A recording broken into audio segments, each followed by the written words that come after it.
तर नमस्कार भावांनो. तर या रस्त्याने नाही का सकाळी सकाळी एक घटना घडलेली. एवढी माझ्या डोळ्यासमोरच झालेलं आहे बरं का.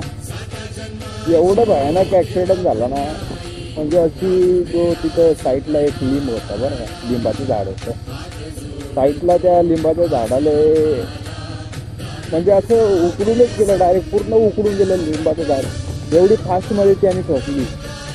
त्याला एवढी स्पीडमध्ये होती बरं का, ते एवढी स्पीडमध्ये होती त्याच्यामुळे त्याला कंट्रोल झाली नाही. तर मग ते रोडच्या खाली गेली नाही का, बरोबर रोडच्या खाली गेली तर परत त्याला रोडवर आणायची होती, पण ती आली नाही. मग ते डायरेक्ट लिंबाच्या झाडाला धडकली.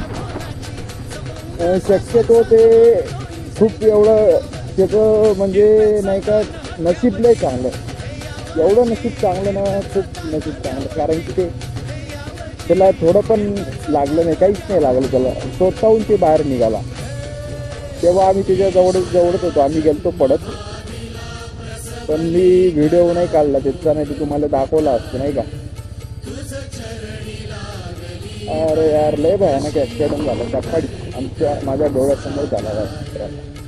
काय सांगू, त्याच्यामुळे म्हणतात यार तुम्हाला हळू गाड्या चालवा. अरे यार 5 मिनिटं लेट होईल, हळू चालवा ना गाड्या. काय प्रॉब्लेम आहे तुम्हाला हळू चालवाले? अरे सगळे आपले आईबाप घरी वाट बघतो. थोडं यार घरच्याचा पण विचार करता, ते नका चालू.